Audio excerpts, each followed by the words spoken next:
Hi, I'm Tommy. And I'm Paul. Welcome to our podcast, Dementia from the Inside Out.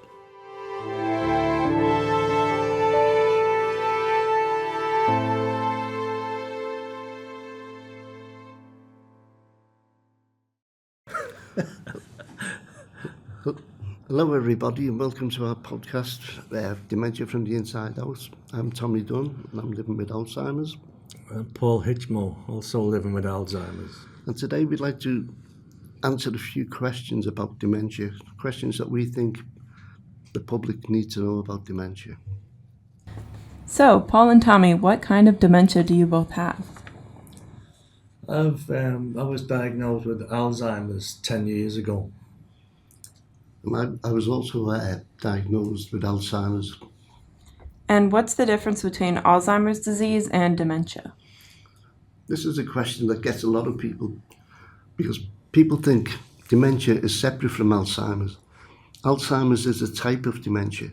Now, if you think of dementia as a type of cars, there's hundreds of types of car, aren't there? Different models of car. And there's over 200 types of dementia. But Alzheimer's is just one type of dementia. It's not separate from it. Dementia itself is not an illness. It's the umbrella term to gather them all together that you all sit under. So Alzheimer's is a type of dementia. This is not separate from it. Okay, so what is the likely course of decline then? And how long does someone have once they're diagnosed? But this can vary from people to people because, as Paul will rightly tell you, everyone with dementia is different. No two people with dementia are the same.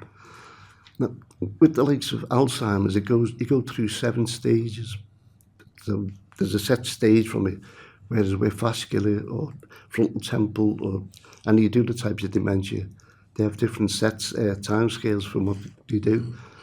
With some types of Alzheimer's, it can be very aggressive, but with some of the other types of Alzheimer's, it's just a slow progressive route that you actually go down. Okay, so then what causes dementia? Well, as we've said, there's over 200 types of different dementia, so there's a different cause for each of them. But the likes of Alzheimer's, that's one of the causes is that the tangles and plaques, they stop the messages from getting made in your brain. So you've got a break in the message that's coming to the brain. So the electrical signal's getting made, because there's all the tangles around it, it doesn't make it across the bridge. So it just falls into the abyss. So people think we can't remember things, but what's happening is the memory's not made in the first place. So if it's not made, we can't recall it. Okay, right. So what symptoms other than memory loss can someone expect, and what will be the pace of decline? The symptoms are many and vary depending on what type of dementia you have. But there's to do with the senses. Sometimes you hallucinate, you see things what aren't there.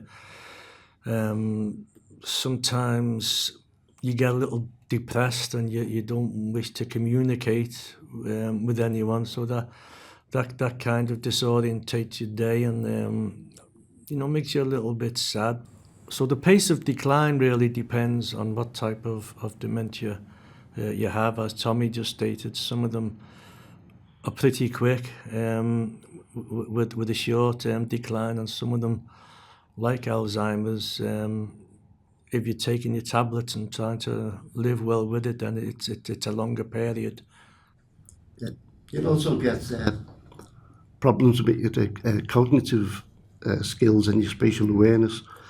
I mean, like Paul, as soon as we were diagnosed, he took away our driving licence, so that was the start of the loss of our independence. But we can understand why we can't drive, we see things different than what other people see. Like a black mat going into a shop, that looks like a hole to us. Okay. Going down an escalator looks like a slide to us. So then what can people do to slow the decline? Are there any kind of medications that are effective, and what results can you expect from them? Are there any kind of lifestyle changes that you would recommend? For me personally, I like walking a lot. That helps me with my physical strength and also gets oxygen up to the brain. We don't know whether neurogenesis is a factual medical term or not. So you can replenish the cells and everything else in your brain by fresh blood up there. As some cells die, some cells will form. That's the definition of neurogenesis. But for me, walking and music and being with my family and grandkids is a big tonic. Yeah, I mean, I take Aricept tablets, which is for dementia, and Paul takes a different type of medication for this type of dementia, although we both have the same type of dementia. So, you know, as we say, two people are not the same. So what works for me mightn't work for Paul, and what works for Paul mightn't work for me. But we know that there's been this wonderful news about this wonder drug that's come out, you know, there's going to be the be-all and the golden bullet for dementia. But of course, that's 20 years down the road from us. We'll never get to see that. But it's nice to know that there is something coming for people living with dementia.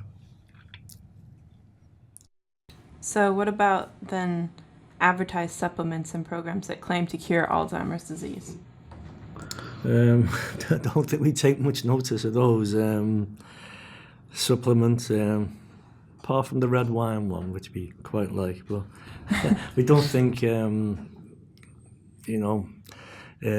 giving a lot of mice red wine is going to prove anything medically, apart from the little mice having a good time in the cage. So really, we don't really put a lot of faith in these headlines, these medical headlines of "here's the cure," which famously the Daily Express is liable to do, or liable to print. Yeah, I mean they put out a newspaper nearly every other week, you know, cure for Alzheimer's, cure for dementia, red wine cures it, coffee cures it, long walks cure it, rest cures it, sleep cures it, not sleeping too much cures it. So it's contradicting itself all the time. So it depends on the person, and also there's not really a known cure yet. No, unfortunately. So where can one go to learn about dementia from a reputable source? Well, the Alzheimer's Society have a good website which does a lot of questions and answers, you know. But unfortunately, when people first get diagnosed, the first thing they head for is the internet. And the internet is full of scary stuff, you know. You've got 5 years to live, you've got 7 years to live. You know, you've just got to realise that people are diagnosed at different stages, you know. If you're diagnosed when you're 99 and they say you've got 12 years to live, you're going to be happy.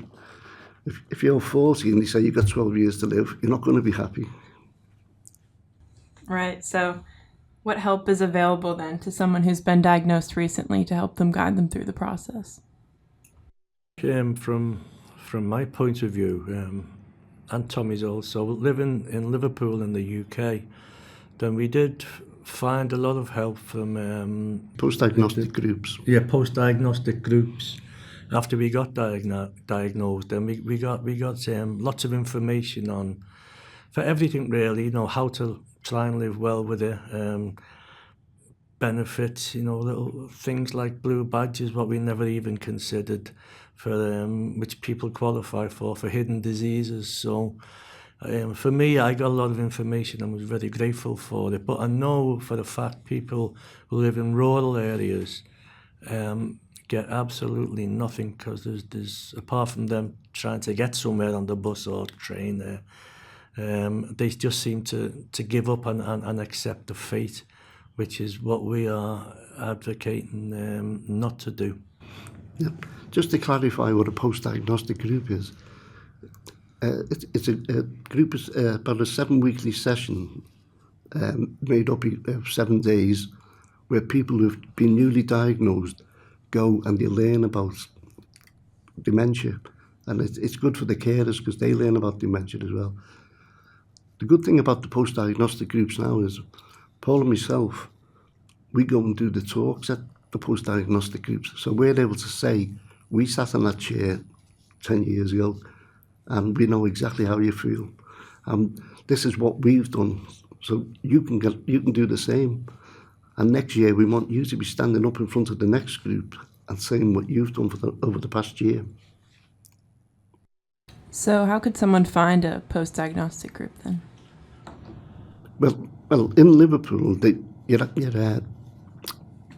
signposted to the post-diagnostic group because it's part of your care.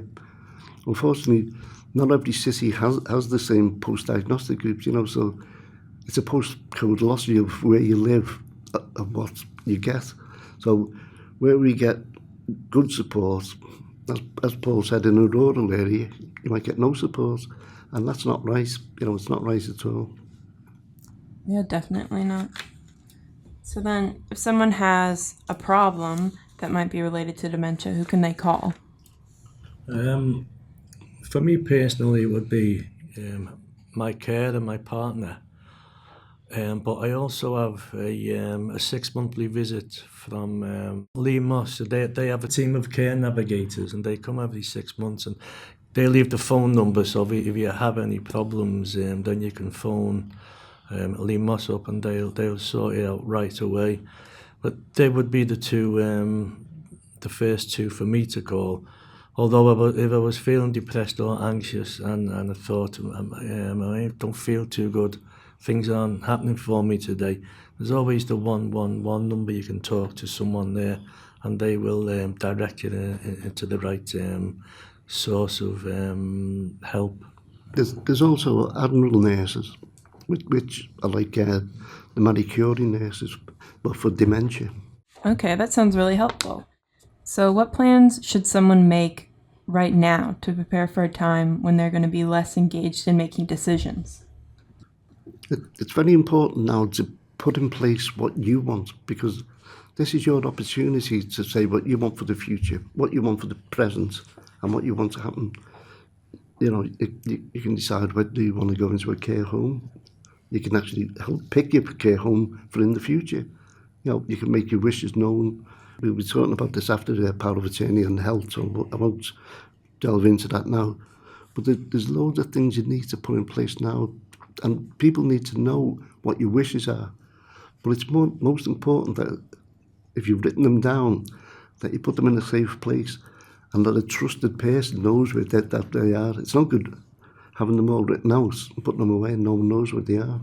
Right, of course. So then, in preparing for the future, how should someone select a family friend or a caregiver?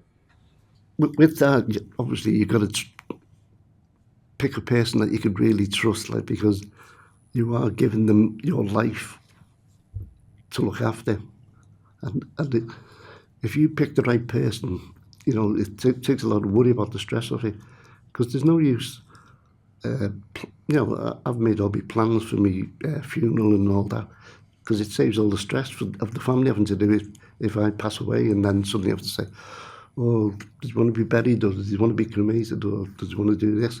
So if you get everything planned out, it saves a lot of stress for the family, and that gives you peace of mind.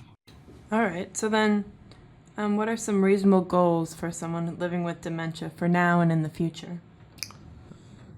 Personally, for me now, because I'm not that far down the road as yet, I think my goals are directed towards a happiness of being with my family and being with good friends like Tommy.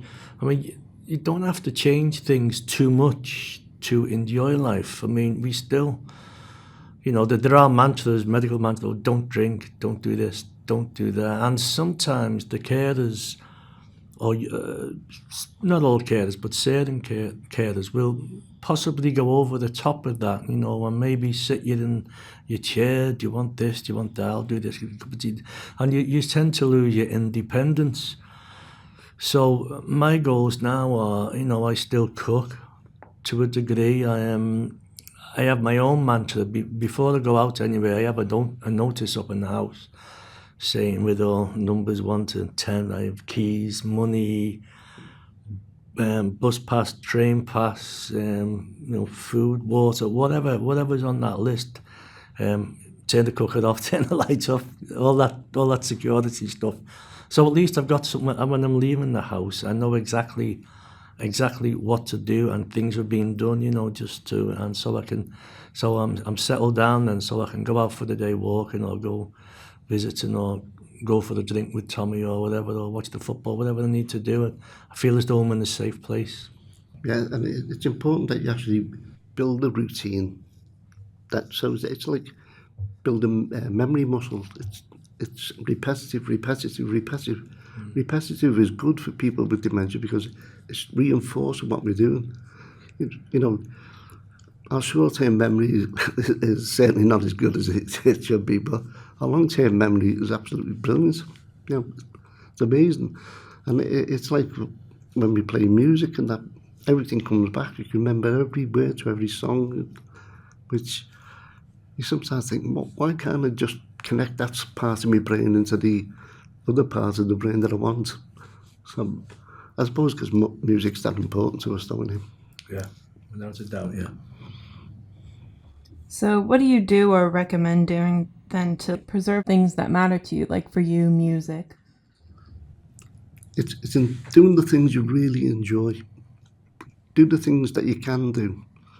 You know, if you're doing things, it's the taking part in it. It's not having to finish it. You know, if you're given a puzzle, you know, it's not the finishing that counts. It's the taking part and trying to do it and doing it. You know, there's too much emphasis put on the finished product. We've got to be allowed to just enjoy the moment, express ourselves, because time doesn't have a depth to us. Time goes by so quick with us. I've never known time fly so fast. So then I think something that a lot of people living with dementia or recently diagnosed would wonder is, as the disease progresses, will they suffer? Yeah, that's a word that we don't really like to use when we talk about dementia, is suffer. A lot of people say you're suffering with Alzheimer's, you're suffering with this. And it's putting a lot of fear into people. We get very, very frustrated with it. So there's the frustration of having dementia and the frustration of not being able to do what we used to do, you know, driving and stuff like that. But you've got to get away from using the word suffer when it comes to it, because it's putting fear into people's lives. You won't suffer with it. You know, there's no physical pain with it. Like, there's just the frustration of not being able to do things. Yeah, I think you're right. Yeah, over the years of being in the circle of having dementia, there always is somebody. If you're during the conversation, somebody says suffer, then we all. Well, I didn't personally, but they all tend to jump on that person. No, you say living with dementia, you don't say suffer. But even, you know, we do have dark days, and Tommy and I have discussed it many times. Where, you know, okay, so we'd be tired work. The next minute you've got no car to drive because you take the license away. You know, I almost lost my house. You lose good friends, and when you think about those things, you know, in the dark days, you do. Your mind does suffer. It's the why me syndrome. I think you go, you know, why me? I don't deserve this. I worked all my life. But you have to push that to one side. You have to be that little bit stronger and say, well, count your blessings this side. You know, we both got good families. We both good friends, and we both, as normal as possible. We do live well with dementia. So then, another fear that people have who are recently diagnosed is the fear of becoming a burden or dependent on people. So what would you have to say to people who are having those feelings? Well, with that, I say we do dread that we are going to be a burden on our family and that. But this has been brought about by the media portraying people with dementia as old, frail, and not able to do anything for themselves, having to have their backside wiped and nothing at all, that sort of thing.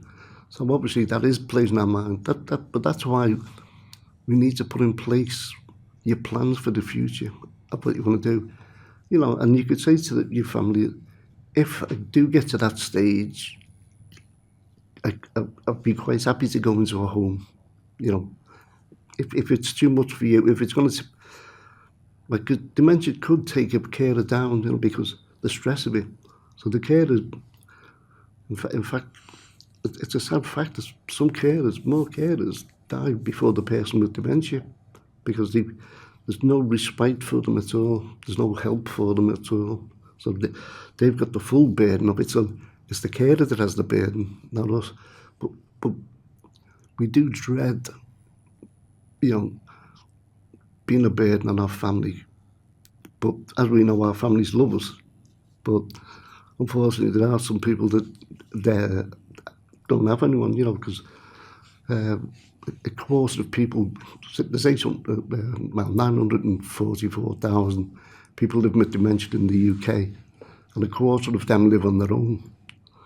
So they haven't got no one to be a burden to. I've thought about that a lot, being a burden, because you do not so much financially. I think we're both okay that way, but you think about people doing things for you. What in the future you should be able to do yourself. And I think that's the main thing what worries me about it. I must admit, I do admit about being a burden. And it's not a very nice thought, but things are working out quite well at the moment, so I'm not too fussed at the moment. That's good. So then, when do you think someone should make the decision to go into a care home or a facility?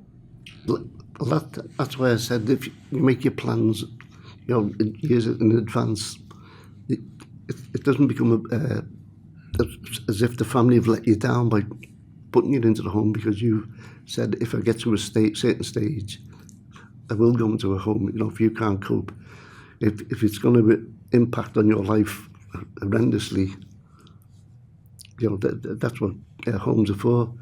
But what fear we had from homes was, we used to see it on the television, and we'd see people getting beaten in the homes and stuff like that. It was getting shown nearly every other week on the television, and that put a terrible fear into us, because I know when I was first diagnosed with dementia, I had that terrible fear that I was going to be put in a home straight away, and it really frightened me. But now that we actually go into care homes and we talk to the people that we do entertainment in the care homes, we can make things better, and that's what we've got to do. People living with dementia need to be going into the care homes and talking to the people in the care homes that are already in there and making their lives better. I'll second all that.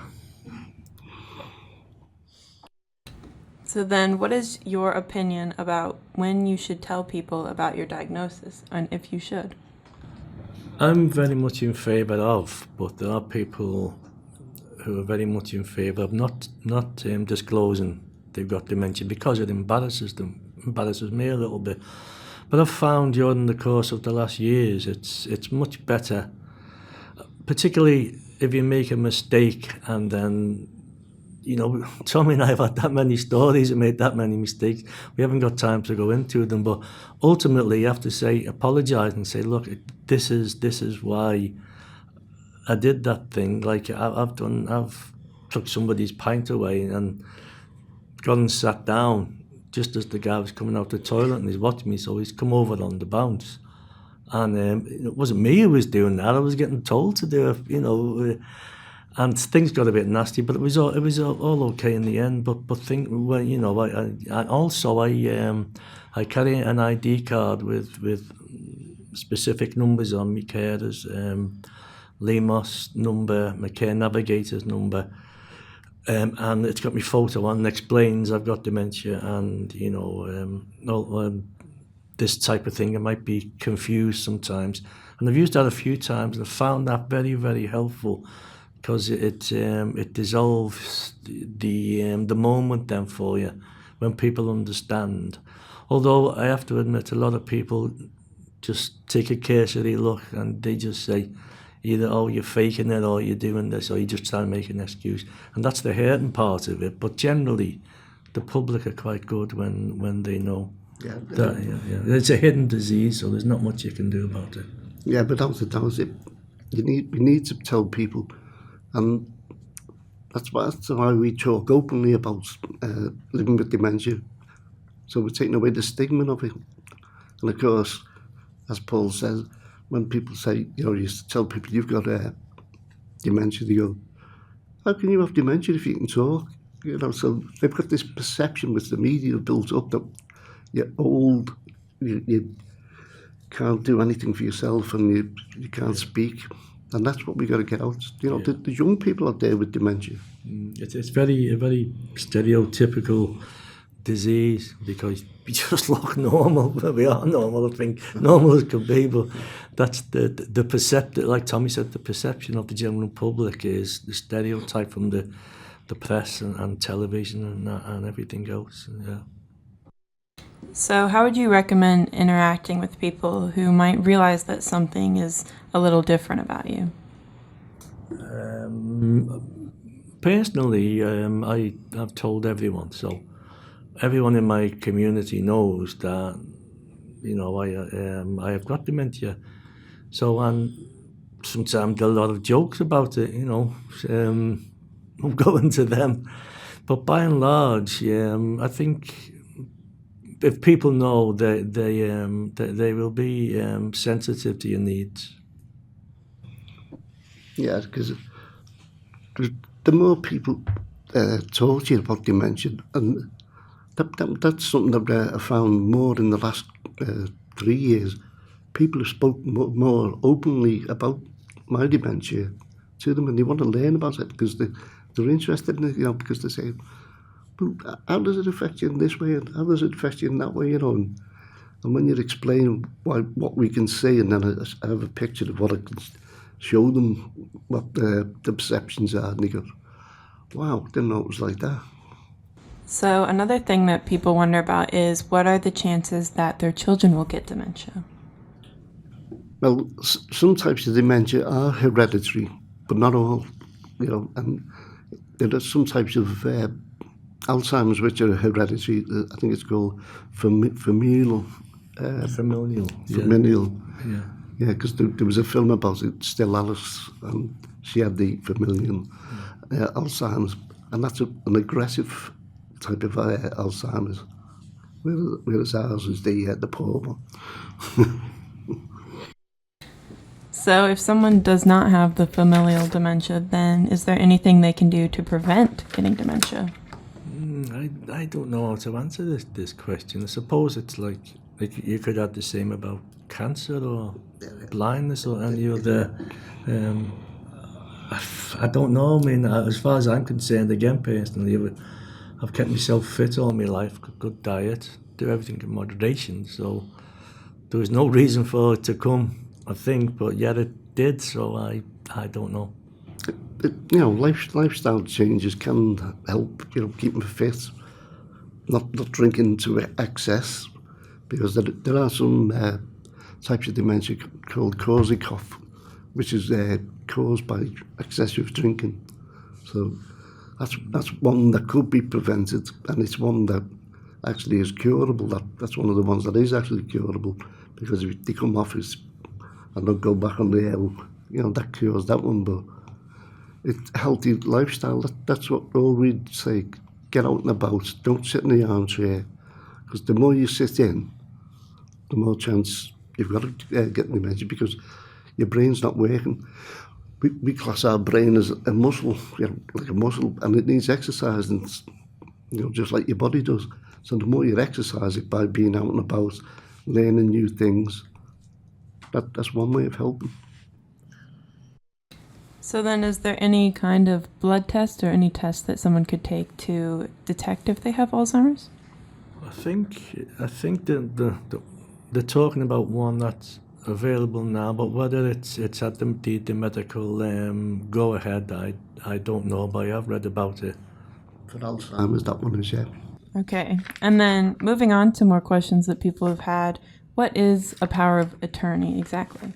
Power of attorney is when you can't make conscious and cognitive decisions for yourself. So you can get two people what you trust, and they. I think you have to have two people. One does the financial side and makes decisions for you, and one the medical side. E.g., if you need to go into a home, then that person who's doing the caring side of it will sort it out that way. And it's actually another thing on that. I mean, it's a good thing, but you do not need to spend a lot of money and go to a solicitor or a legal firm to do that. You see, they advertise a lot. You can do it yourself online through a government agency, and I think I'm almost sure it won't cost more than £70. And I also think if you're a pensioner, then you can get that money back. It's refunded. I could be wrong in that, but so it's quite easy to do and nothing to be afraid of, and really should be put in place, as Tommy said earlier, as soon as possible. So then what is a health and welfare lasting power of attorney? A health and welfare lasting power of attorney is what your health wishes are. Do you want to be resuscitated? Do you want to have blood transfusions? Do you want to have any operations? And you can decline all that, and you can put them in place, and they are covered by law. So when should someone put in place a health and welfare lasting power of attorney? The ideal place to put it in is now, while you're still compos mentis. Don't wait till the very last minute, because it starts putting pressure on your family again. Do you want to be resuscitated? If you let them know that you don't want to be resuscitated, it doesn't put any pressure on them then. And then another question we have is dementia all about not being able to remember? No. There are lots of other things kick in as well. Spatial things, like we mentioned before. It's all up to the individual, and each person is unique. So it really covers lots of different things. Even it could make you a little bit deaf. It could make you solidly depressed. All that type of thing. So again, it's each individual person will have an individual wants and needs to alleviate the pressure that way. I wish it was all just about your memory, because I'd just get a notepad, a pen, and a dictaphone, and I've cured my Alzheimer's. So is dementia a normal part of aging? No, it's two different things. Alzheimer's is a disease. Normal aging is just a what's the word? A normal type of body slowing down a little bit than what it is, and with a natural death, I expect. So dementia is completely different. Yeah, I mean, everyone starts to forget things as they get older. Like, the difference with Alzheimer's is, let's give you an example. Say I put the car keys down and I couldn't remember where they are, and then I found the car keys and I remembered what they're for. That's forgetfulness. If I put the car keys down, I couldn't find them, and then I do find them with Alzheimer's and I don't recognise what they're for, that's dementia.